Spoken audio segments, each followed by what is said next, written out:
al chile. Mis amigos, soy Meme Yamel. Bienvenidos a su chile favorito. Aquí las noticias o te enchilan o te dejan picar. Así que póngame toda la atención del mundo porque justamente va a ir ligado al programa.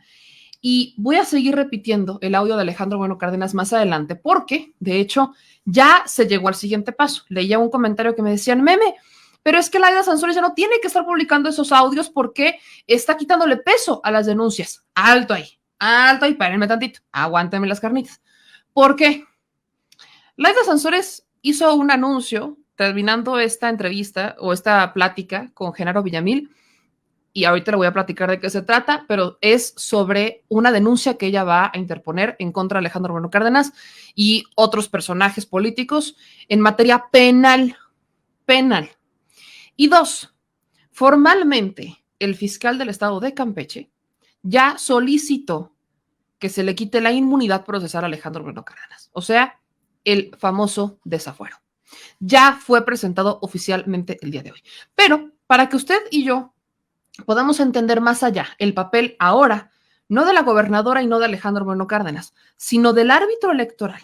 Le quiero agradecer infinitamente, como siempre, y que ya lo vamos a tener al menos todas las semanas de aquí a que se inicie ya la discusión en el Pleno de la Reforma Electoral, a mi querido Álvaro Arreola, un experto pionero en la investigación electoral, para que no se explique bajo lo que usted acaba de escuchar, tomando incluso el contexto de Alejandro Bueno Cárdenas, los audios y los medios de comunicación, la necesidad y la urgencia de una reforma electoral, de una reforma que haga un cambio de 180 grados al árbitro y que por fin tengamos a alguien que le ponga un alto a los partidos políticos y a personas como Alejandro Moreno Cárdenas. Así que, mi querido Álvaro Arreola, te agradezco infinitamente que estés con nosotros conectado esta noche. ¿Cómo estás? Hola, muy bien, ver, muy bien, escuchándote. Totalmente de acuerdo. Pues vamos a darle, bien. Mi querido Álvaro, ayúdame justamente a entender la urgencia de esta reforma electoral. Para empezar, pues, ¿cómo podemos evitar a políticos como Alejandro Moreno Cárdenas si no podemos evitar que el instituto les perdone todo? ¿Qué pasa con el instituto y por qué necesitamos esta reforma electoral? Partamos por ahí. Bueno, yo creo que estás dando en uno de los puntos neurálgicos de lo que es la reforma electoral y de lo que se requiere o por qué se requiere.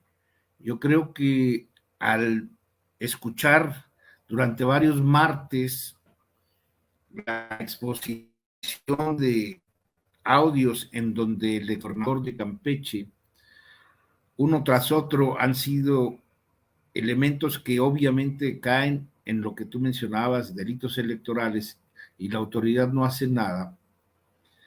Esto ayuda a entender una cuestión muy importante, que es precisamente, por un lado, la ilegitimidad que tiene una institución, que yo iba a empezar mis respuestas ahora, Meme, diciéndote, yo también soy el INE, y yo también soy el INE precisamente porque es un verdadero desaliento el de que no veamos actuar en las cosas que se requiere que actúe la autoridad electoral, como se puede pensar que debe actuar un arbitraje en estas cuestiones, sobre todo político-electorales. Pero más allá de lo que está ocurriendo con Alejandro Moreno y todas las ilegalidades en las que están saliendo a flote, desde que era gobernador, candidato, etcétera, ¿sí? Algo que debemos de entender los que tratamos de explicar la compleja realidad política mexicana, es de que desde 1989, ¿sí? Desde aquel fraude electoral de elección presidencial del 88, al año siguiente nació una alianza entre dos partidos políticos, el PRI y el PAN, que se constituyó, y lo que está sucediendo con Alejandro Moreno nos lo hace ver con mucha claridad. Esa alianza se constituyó para compartir los grandes negocios y compartir el control del aparato del Estado. Lo vemos en cada una de las diferentes maneras en que ha salido a la luz el manejo indiscriminado y sobre todo la utilidad de recursos públicos para así hacerse de opinadores, de periodistas famosos, de medios de comunicación, de grupos empresariales, para influir en las mentes del ciudadano. Este tipo de cosas que están exhibiéndose a raíz de los audios que ha presentado la gobernadora de Campeche, nos permiten pues que concluyamos junto con ella de que se hace necesaria una reforma que venga a limitar todo el ejercicio del poder. ¿Qué es lo que ha pasado después del 89?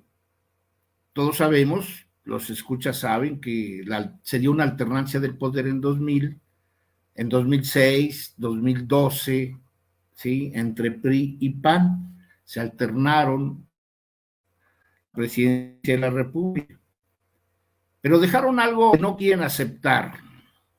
Dejaron intactas las estructuras sobre todo electorales del régimen. Lo que hicieron en la alianza desde 1989 fue ampliar solamente las prerrogativas de los partidos, más no de los ciudadanos. Y esto es una de las exhibiciones naturales de por qué necesidad de una reforma. Una reforma le debe acompañar a lo que los mexicanos hemos visto en los últimos 4 años.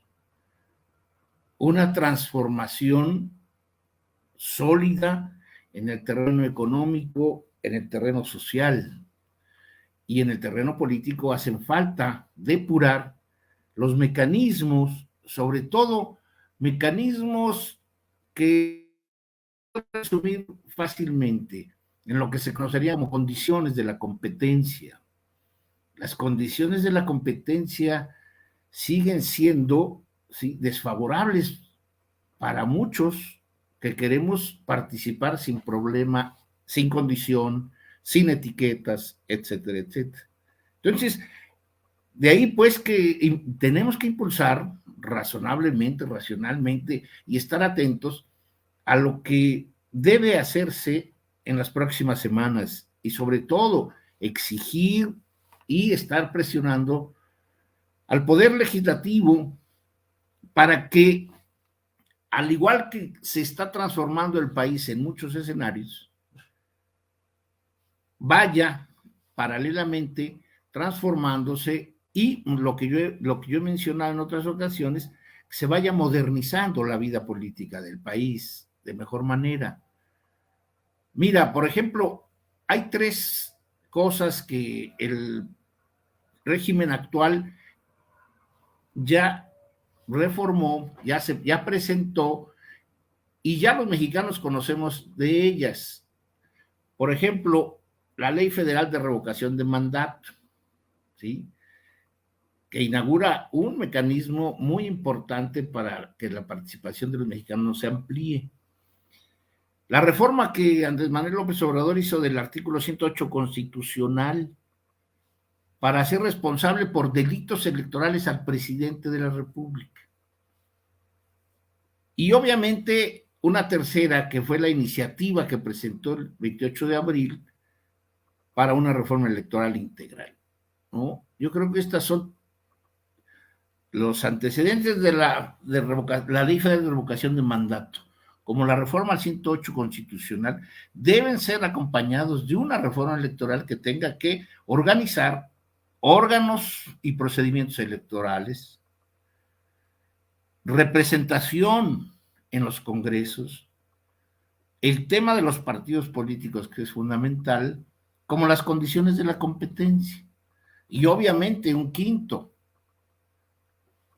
lo que tú me preguntabas al inicio, de que, y yo tomo luego la pregunta esta, ¿debe costar mucho la democracia? ¿O por qué costó tanto ¿sí?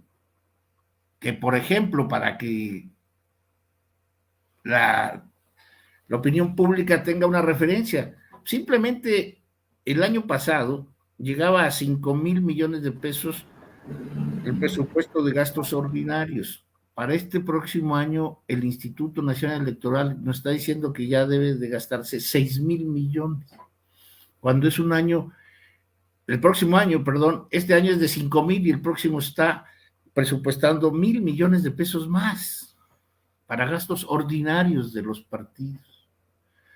Este es un problema serio, no es cualquier cosa. Para que la opinión pública también estime lo siguiente, Meme, en 1989, todo el proceso electoral mexicano, nacional, con institutos, partidos, etcétera, todo, el costo de la democracia en 1989 fue de 140 millones de pesos más o menos, un poco, como 7 millones de dólares. ¿Sí? 140 millones de pesos hace 30 años. Hoy se está presupuestando el costo de la democracia en casi 20,000 millones de pesos. De 140 a 20,000 millones de pesos. Son cifras escandalosas, porcentajes de aumento que no tienen nada que ver con inflación. Si nosotros quisiéramos que los campesinos, los obreros, los trabajadores de cualquier parte del país hubiesen gozado de ese aumento, de ese porcentaje en su salario, bueno, pues entonces seríamos los trabajadores más felices del mundo entero. No es así. Entonces, el costo de la democracia ha sido muy caro. ¿Por qué? Por la conveniencia de dos grandes fuerzas políticas, ¿sí?, para compartir los grandes negocios, como lo demuestra el exgobernador de Campeche, y el control del aparato.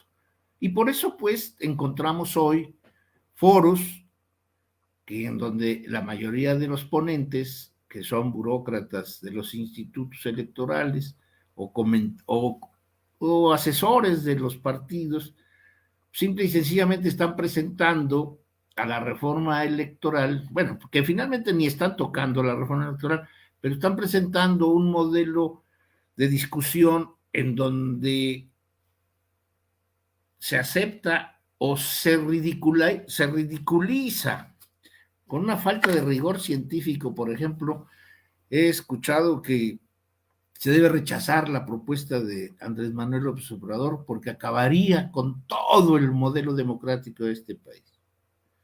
Es una verdadera estupidez la que dicen muchos estos pseudoacadémicos, que ahora los he vuelto a escuchar con las mismas tonterías en estos foros del Parlamento abierto.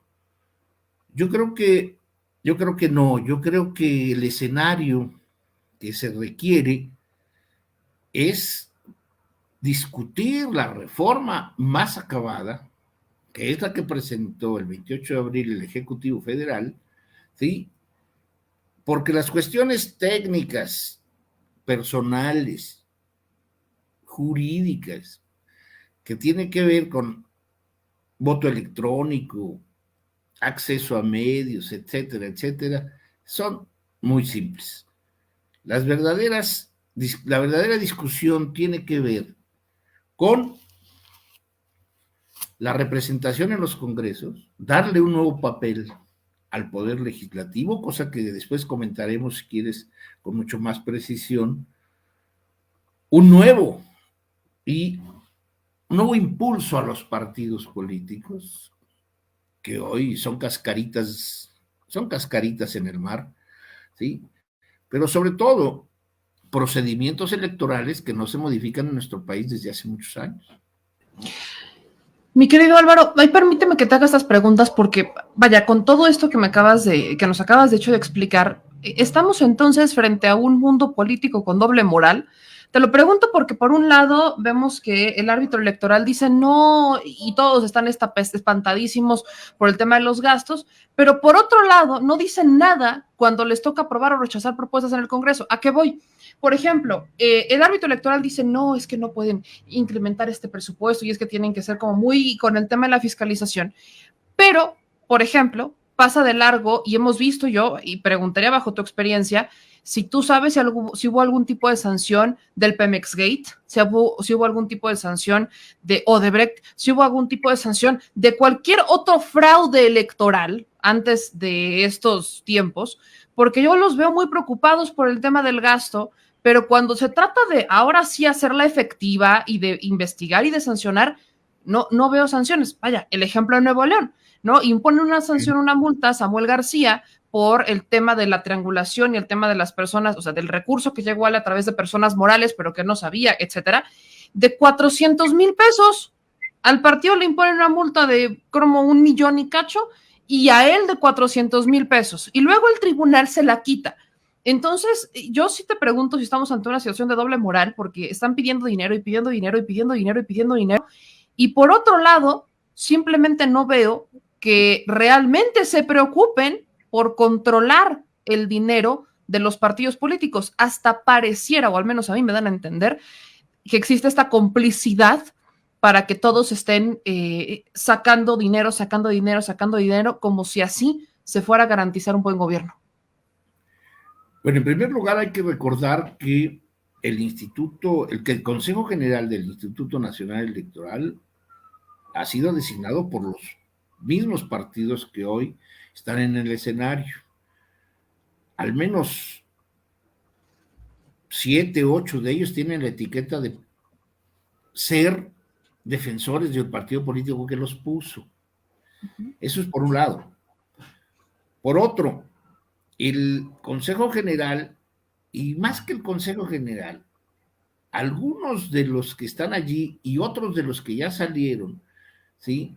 Y que tienen redes en las diferentes entidades federativas, se creen dueños desde 1989 de todo lo que tiene que ver con reforma electoral.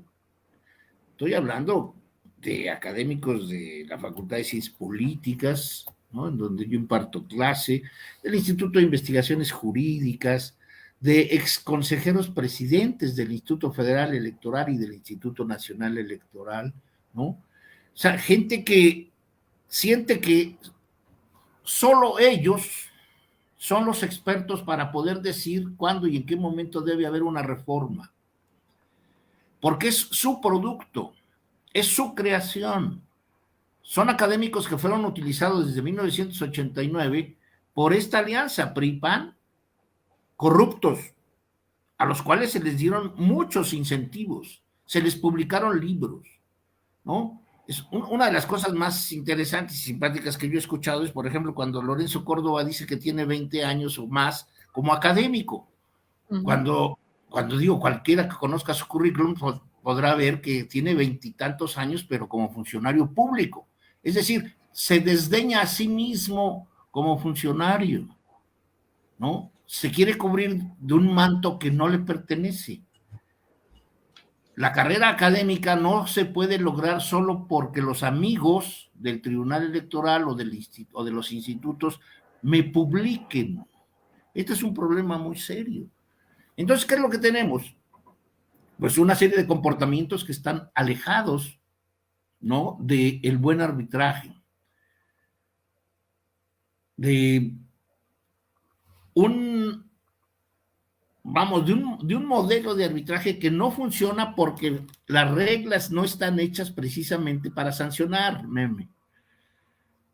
La ley respectiva, ¿sí? Si ustedes buscan la Ley General en materia de delitos electorales en México es casi imposible sancionar, precisamente porque no hay una autoridad que lo quiera hacer. Tú recuerdas lo de Pemex Gate, o los amigos de Fox también se podría poner, ¿sí? En donde recibieron unas multas gigantescas de 100 y 500 millones de pesos. Las pagaron con recursos de Pemex, las pagó el PRI, las pagó el PAN y no pasó nada. No quisieron invalidar una elección. No quisieron atreverse a ser verdaderos árbitros y expulsar a quien había cometido con dolo, con premeditación y alevosía, ¿sí?, toda una gama de ilícitos electorales. Y entonces hoy están atados de las manos porque simplemente así los han puesto los diferentes cuerpos directivos de los partidos que les apoyaron para ser funcionarios, autoridad electoral. Este es un problema serio, muy serio. Mi querido Álvaro, ¿de qué dimensión estamos hablando esta protección que le dan el árbitro electoral a los partidos políticos? Te lo pregunto porque me preocupa mucho y sobre todo quiero que la gente entienda lo más claro posible. ¿Por qué es necesaria esta reforma electoral? ¿Por qué estamos en este escenario? Justo nos hablabas de cómo se hicieron como modificaciones en la ley, pero nunca una reforma que realmente solucionara los problemas, porque lo que yo veo es un profundo negocio. Eso me queda claro, es un negocio y complicidad entre los árbitros electorales y los partidos políticos. Pero ¿hasta dónde llegó el negocio? ¿Qué tan profundo es el problema y la complicidad entre los partidos, los consejeros y me atrevería a decir, y corrígeme si no es así, los jueces en los tribunales, o más bien los magistrados en los tribunales y los legisladores, por ejemplo, digo, partidos políticos y legisladores? No, y es cierto, tanto las dos, el órgano jurisdiccional y el órgano administrativo están, vamos, identificados con las peores formas y maneras de haberse creado. O sea, no nos olvidemos que finalmente los rasgos autoritarios del régimen mexicano no cambiaron, por más reformas que se hayan hecho desde 1977 a la fecha. ¿Sí? Las dos o tres grandes reformas, porque también esto hay que decirlo, ¿sí? En los últimos 100 años, una verdadera reforma electoral fue la que se hizo en 1912. La República Mexicana votó entre 1814 y 1912 bajo un modelo electoral de sistema indirecto que se le conoce. Es decir, se formaba un colegio electoral para que de ahí saliera el órgano decididor de quién ganaba una elección, de ayuntamiento, de congreso local, de gobernador. Es decir, el voto indirecto, el sistema de voto indirecto, el que existe en Estados Unidos, por ejemplo, para que se entienda.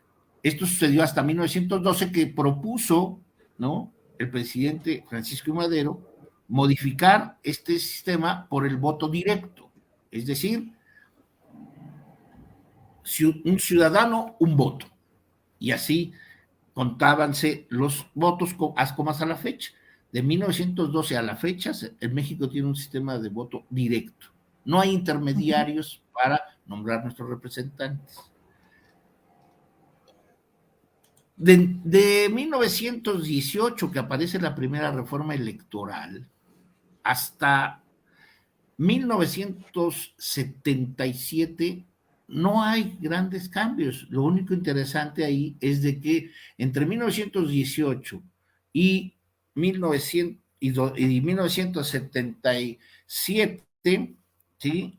Perdón, 1962, 63, del 18 al 62 y 63, nuestros representantes populares de cualquier signo se elegían a través de un sistema de mayoría que se dirimía en los distritos electorales. Un sistema de mayoría simple. Y con mayoría simple uno ganaba y quedaba como representante. A partir del 62-63 vino una reforma en donde aparecen por primera vez un sistema mixto, los famosos diputados de partido, que ahí sí alteró para beneficio del entonces Partido de Estado, ¿no?, la integración de la representación en los congresos. Un número determinado de diputados llamados de partido forman parte del Congreso. De ahí, pues, se pasó hasta el año de 1977, la gran reforma que todo mundo señala como la decisiva en materia electoral federal, en donde aparece que una ampliación de partidos políticos, una reforma que está orientada pues a darle el registro a partidos que no lo tenían o que lo habían perdido en los años 40, como el Partido Comunista.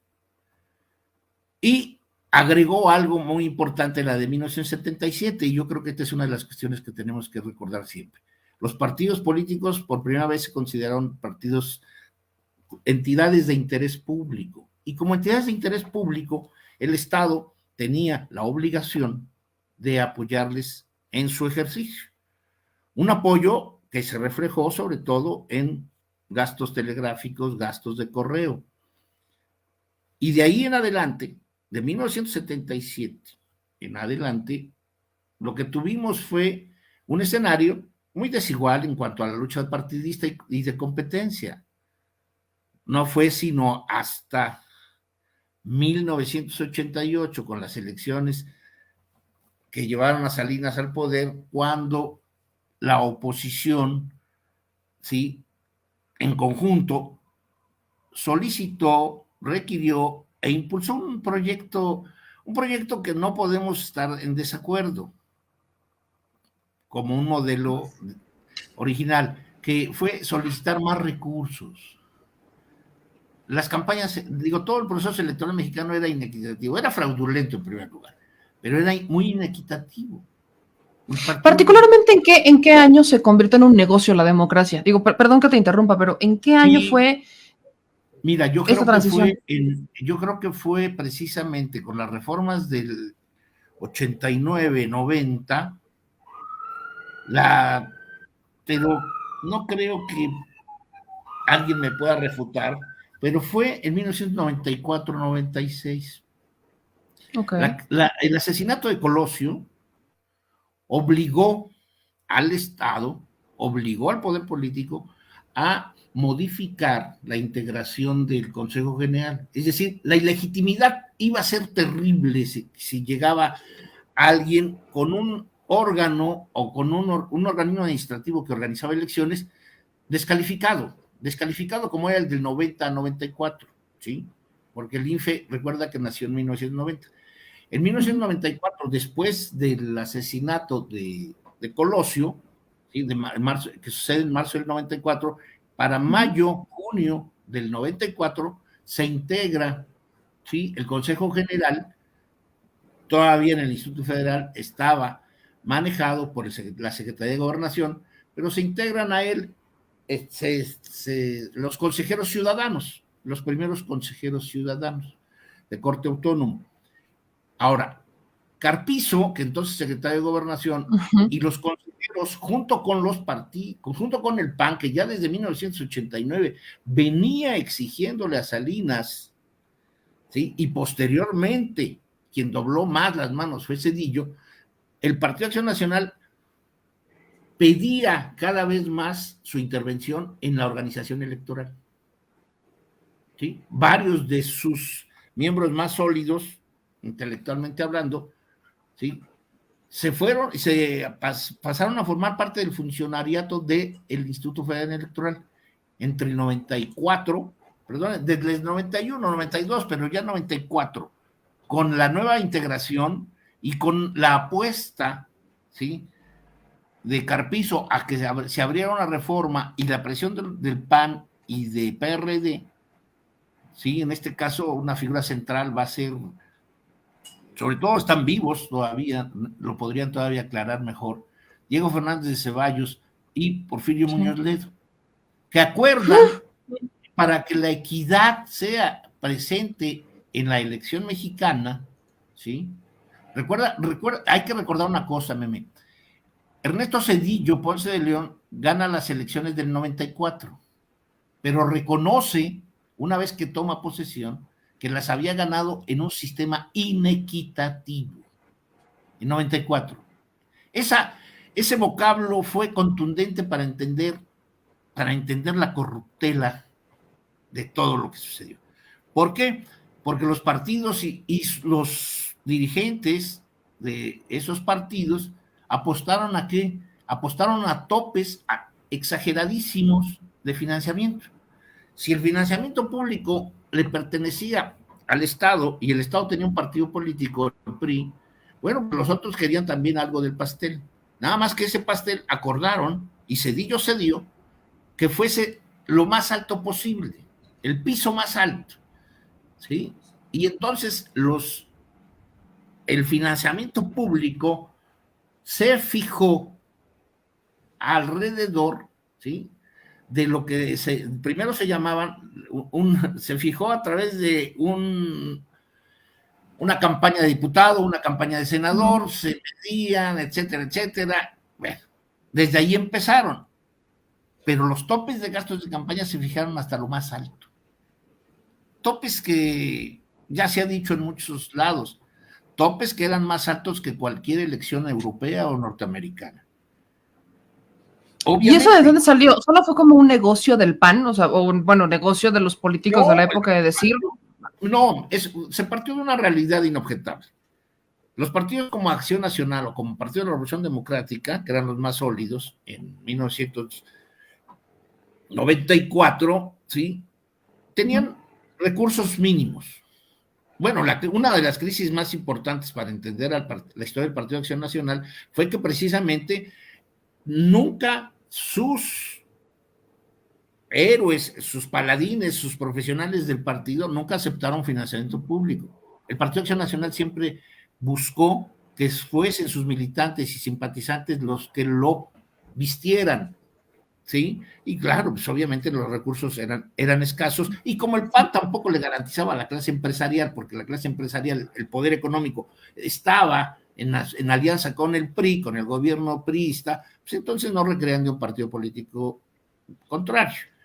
No fue sino hasta esta insurgencia de los años 80, ¿sí?, que se atendió a la ciudadanía, o la ciudadanía atendió, como sucede históricamente, la ciudadanía atendió un momento histórico, quiso apoyar y quiso modificar, ¿no?, el escenario de competencia.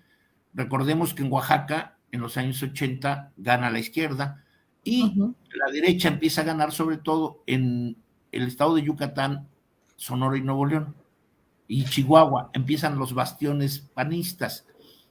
Después ya habrá alianzas del PAN con los grupos empresariales, pero es otra cosa. Pero lo que sí es cierto es de que las dirigencias pudieron convencer al gobierno de Zedillo, que llegaba pobremente o con una ilegitimidad y con un grado de, de cuestionamiento amplísimo, ¿no?, sobre todo por el asesinato de Colosio. Sí. Y obviamente debilitado, en confrontación ya con el expresidente Salinas, Zedillo cede todo para los panistas. Y los panistas van a tener en su sexenio, el de Zedillo, los más grandes y afortunados triunfos. ¿Triunfos en qué? En reformas electorales.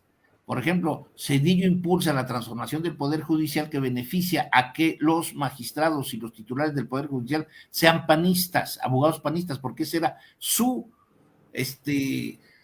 mejor prenda, ¿no?, tener buenos abogados. Y los buenos abogados fueron poco a poco metiéndose al Poder Judicial y luego al Tribunal Electoral y al Instituto Nacional Electoral, ¿sí? Fueron ahora sí que en el sentido limpio, generoso del término, se pusieron listos, ¿no? Y pudieron ocupar estas palestras. De ahí, pues, y luego, que también esto la gente lo tiene que saber, recordemos que la crisis económica de México en el 94, ¿sí?, fue tan grande que aparece Fobaproa, pero sobre todo quien salva de la crisis económica y financiera al régimen de Zedillo es Clinton. Y con Clinton se negocia que el régimen mexicano se tiene que abrir, proporcionándole a los partidos de oposición más recursos para que estos, tarde que temprano, alcancen el poder y lo que se va a definir como la alternancia. De eso explica mucho el sentido de las cosas con Zedillo, para que en el 97 gane la izquierda la Ciudad de México y en el 2000 el PAN la presidencia de la República. Acuerdos, pues, claro, acuerdos políticos pero que no modificaron, no modificaron las reglas para hacer más democrático nuestro país. Fueron reglas, todas las reglas estas, y que a lo cual muchos académicos que ahora se presentan en el Parlamento Abierto hacen loas porque han sido beneficiados de ello, pero no constituyen grandes cosas, son cuestiones técnicas mínimas. No quieren entrarle al problema de fondo. Aquí sí vamos a entrar al problema de fondo.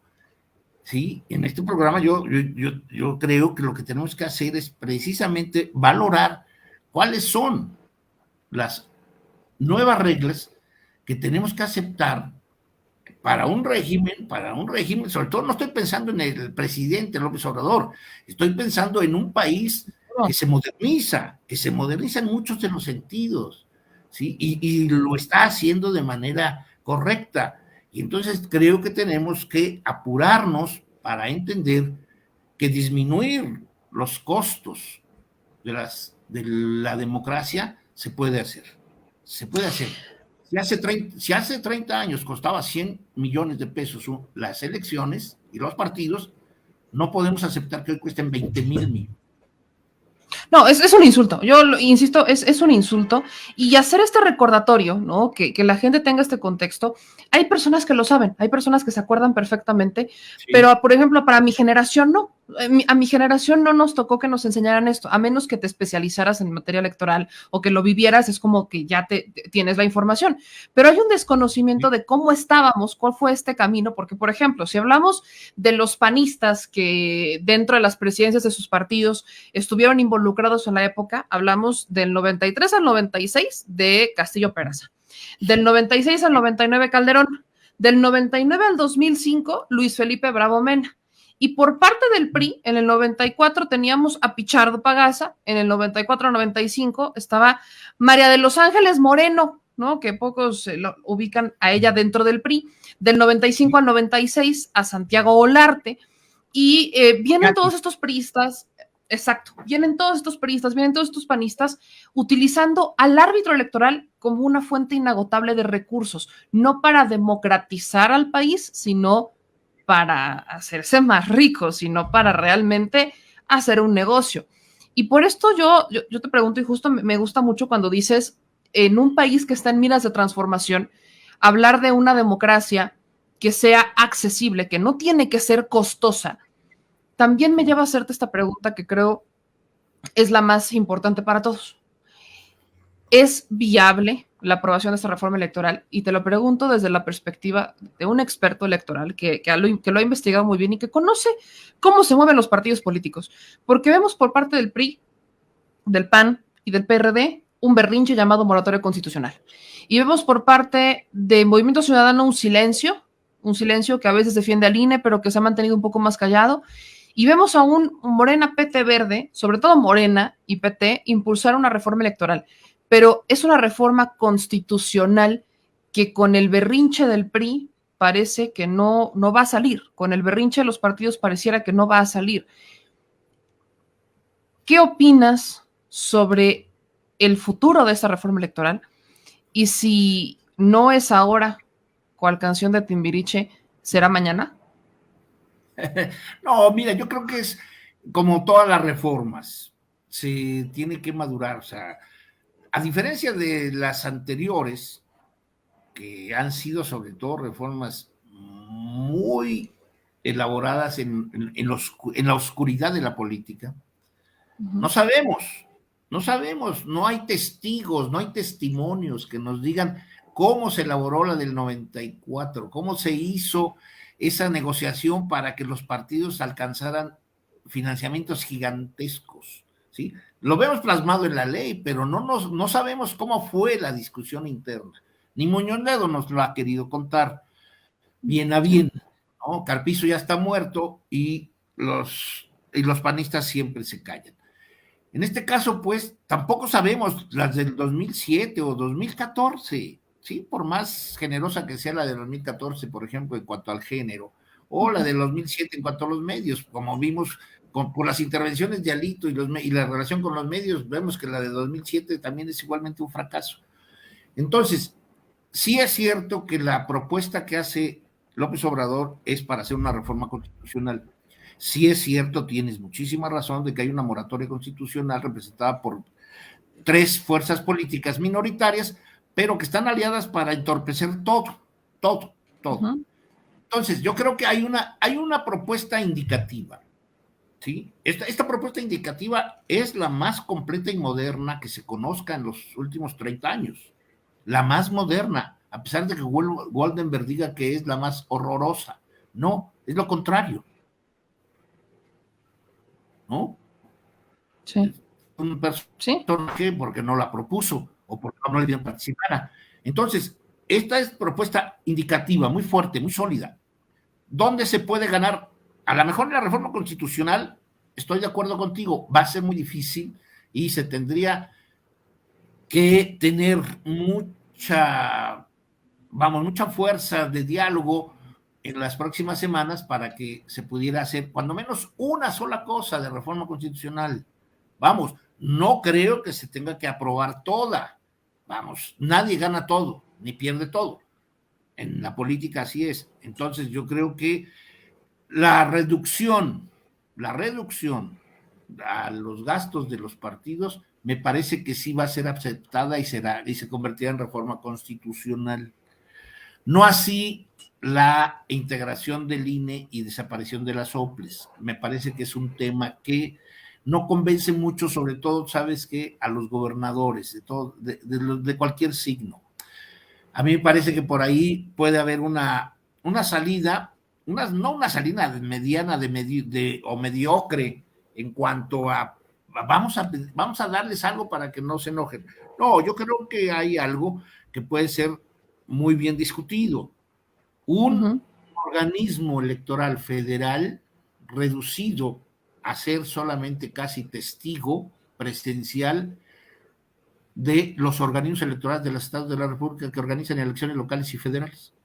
O sea, voltearse al presidente López Obrador, ¿no? O sea, y que el Instituto Nacional Electoral ahora sí que se federaliza en cuanto a su integración con los otros organismos. Esto es algo que puede ser, vamos, pero bueno, es viable. Es viable. Otra reforma constitucional que yo creo que sí también tiene todo lo necesario para pasar, ¿sí? Es la reducción del Congreso. Me parece que por más obstáculos que ponga el PRI y sus aliados, yo creo que sí nos quedamos con un Congreso de 400. En el mejor de los casos será 300, pero yo creo que sí le van a quitar 100 al menos, es mi apuesta. Luego viene esas son para mí las cosas trascendentales. Que sí, o sea, que sí podrían aprobarse, que son viables, se puede llegar a un punto medio, ¿no? Si llegamos a... Exacto. No. Y son importantes también. Yo creo que son importantes y que van en el sentido de seguir modernizando al Estado mexicano. Yo creo que eso sí, la reducción del Congreso, la reducción de los gastos, ¿sí? Me parece que creo que por ahí se va a consolidar. No la desaparición del INE, que yo creo que esto es lo que sí retiene mucho a los panistas sobre todo.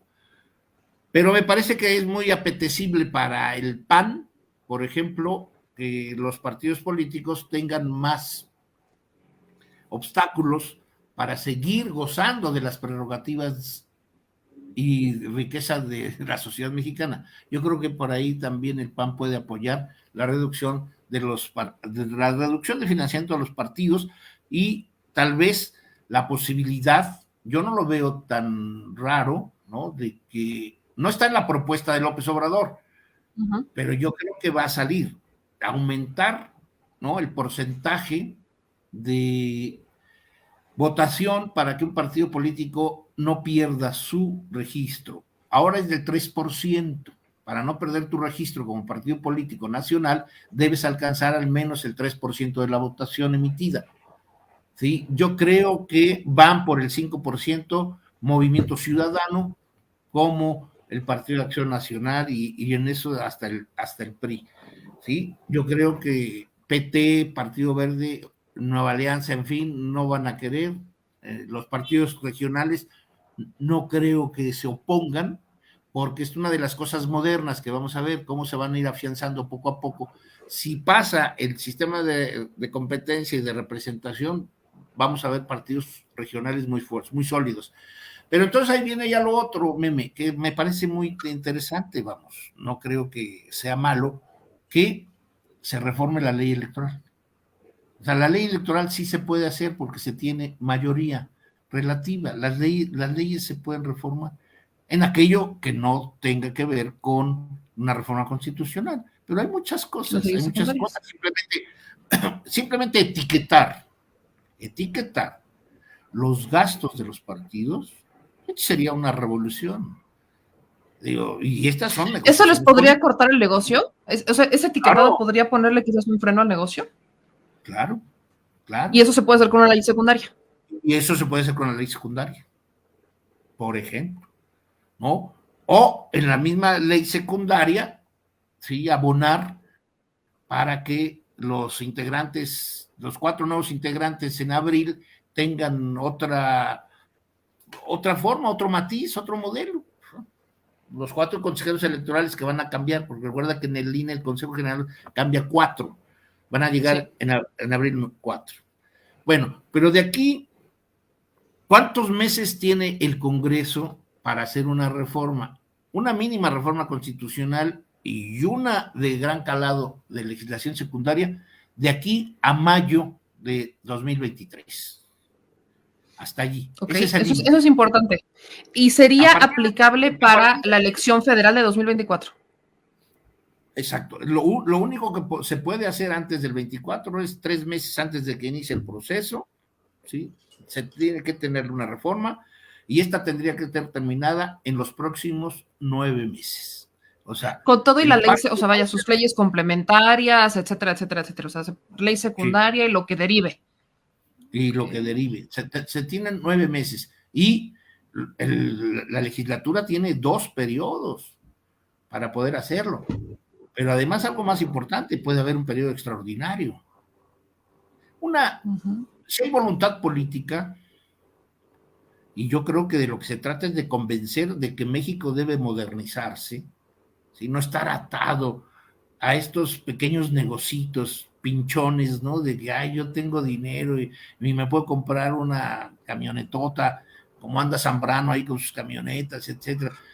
Pues no, yo creo que sí hay que pegarle fuerte a todos estos gastos suntuarios que tienen las dirigencias partidistas. Y entonces sí, no hay reforma constitucional, bueno, pues entonces vámonos sobre la legislación y veamos cuáles son los elementos que, repito, están allí, sobre todo en partidos políticos, que se puede controlar. Se puede controlar todos los gastos de los partidos.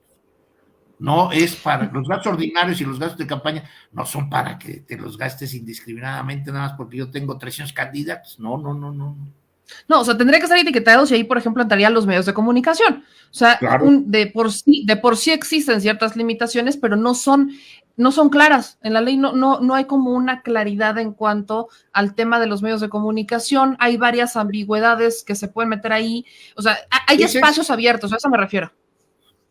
La propuesta que hace López Obrador en el terreno de la comunicación a mí me parece muy importante, que le garantiza a los partidos políticos de un 100% destinado a partidos y organismos, les garantiza a los partidos políticos el 90%.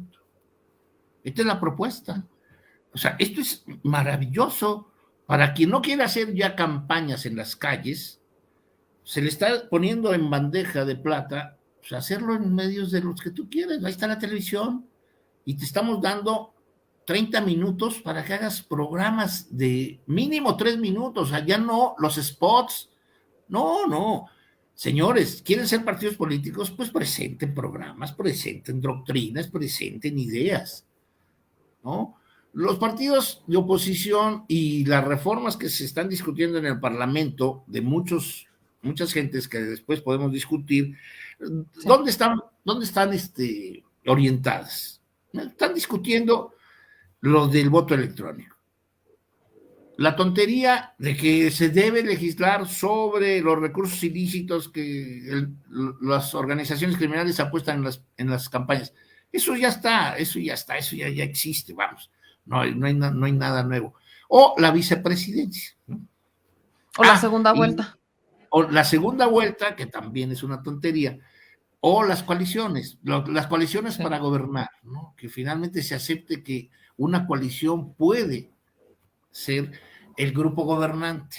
O sea, como si nuestros políticos profesionales tuviesen la educación cívica y cultural de los parlamentarios ingleses, por ejemplo, que son los más dados a estas coaliciones de gobierno. Ni en Francia les resultan las coaliciones de gobierno.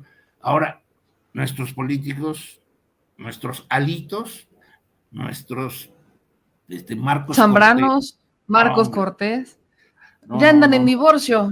Pesa más, y con esto, corrígeme si me equivoco, pero pesa más el hambre por el encargo y el saqueo al erario que el sentimiento de equipo, partidismo y coalición para hacer un buen gobierno. Exacto. Sí, ¿no? De acuerdo, ¿no? Yo creo que van a estallar, yo creo que están a punto de romper. Mira, por ejemplo, esto es un tema que tú ya has manejado, está el Estado de México. Ya, murió, se divorciaron. Vamos a 8 días, ahora ya el candidato del Partido de la Revolución Democrática, ¿no? O representante o coordinador, como les llamen ahorita, para no caer en la ilegalidad, ¿no? Ya tiene colgados cartelones por todo el oriente del Estado de México, ¿no? Sí. Y nadie dice absolutamente nada. Entonces, y el INE ni sus luces, ¿no? Pero nada. No, en este caso el IEM, nada. Ajá, el Instituto Electoral del Estado de México. Sí, no, hay vacíos de la institucionalidad, que por eso retomo lo que dijiste al inicio, ¿no? Todas estas cosas que están ocurriendo, a mí me permiten decir, yo soy el INE y quiero que se modernice todo el aparato democrático de este país. Yo también soy, ¿no? Entonces, pues somos los ciudadanos. Claro. Somos los ciudadanos. Mi querido Álvaro, me gustaría justo que ya le había platicado a la audiencia que vamos a tener estas pláticas para explayarnos tema por tema relacionados con la reforma. Nos falta hablar sobre los consejos ciudadanos y no de origen político, los consejeros, pues, que no sean vinculados a los partidos, como ahorita están, y que sean más ciudadanos, gente ciudadana que sea identificada, que ese es un tema que yo veo complicado que lo quieran aceptar los partidos, ¿no? Dejar atrás el sistema de cuotas. También nos falta hablar sobre la famosa segunda vuelta, la vicepresidencia, hablar de todas estas propuestas que están en torno de la reforma electoral, no solamente la propuesta que hace el presidente, sino también las contrapropuestas que hacen los partidos políticos, para que la gente tenga un contexto de lo que pasa. Y como son temas profundos, justamente aquí los vamos a estar abordando martes a martes, de aquí hasta que inicie la discusión. Así que yo quiero agradecerte mucho, mi querido Álvaro, que hayas aceptado acompañarnos todas las semanas, y quiero aprovechar para pedirle a la gente que si tiene dudas, ¿sabes qué? Yo no entiendo esto, o ¿por qué no abordamos esto? Que nos ayude a hacerlas para que las vayamos abordando en los siguientes programas. Así que esa es la dinámica que propongo, que nos ayuden en los comentarios con qué tema quisieran para el siguiente martes, para que abordemos eso y lo podamos explicar con toda la claridad que nos has apoyado a explicarla, porque evidentemente es necesario, son temas que son ciudadanos, es nuestra responsabilidad, es nuestra obligación, es nuestro derecho, y estamos tan alejados porque ha sido muy politizado y se convierte en un completo y perfecto negocio. Entonces, si me permites, mi querido Álvaro, la propuesta está sobre la mesa, y agradecerte como siempre. No, acepto luego. Y me parece que también lo que tenemos que hacer, y yo creo que desde estas tribunas, ¿no? En esta modernización de los medios, esta modernización del periodismo, tiene que influir sobre todo para presentarle, ¿no?, a la gente que la complejidad jurídica y técnica de las cuestiones electorales es una falacia, son mitos, ¿no? O sea, son mitos, es algo muy sencillo, comprensible, ¿no? Entonces, estoy de acuerdo, vamos a entrarle por no solamente por el lado de la propuesta de reforma del Ejecutivo Federal que ya hemos comentado, sino las otras, digámosle a la gente, mira, esta es la propuesta que hace este partido, esta es la propuesta seria que hace un conglomerado de ciudadanos, y yo encantado de saber qué es lo que le puede interesar, y de veras, con el tono más sencillo, trataré de explicar algo que por sí mismo puede resultar tedioso, pero no lo es interesante, y podemos hasta hacer bromas de ello. Eso es todo, mi querido Álvaro. Te agradezco infinitamente que nos acompañaras esta noche. Te mando un gran abrazo y pues nos vemos la próxima semana. Sí, mira nomás. Mira, échate, pero bueno, ponlo así, mira, ponlo así. Que se vea la lonja. No, la lonja. Pura galleta, pura galleta. El señor productor. No, hombre, ya, para tus pesares, hazte para allá. En vez de que vayan a compartir el video, le van a poner dislike. ¿Qué pasó? ¿Qué pasó? Pues bueno, si les gustó este video, no se les olvide dejar su like, suscribirse y activar la campanita. Manitas, suelta las manitas. Suscríbete. Y si te gustó el video, suscríbete y compártelo, porque hay que descifrizar a la nación, ¿verdad? Al Chile. Adiós. Discúlpenlo, tiene déficit de atención. Nos vemos.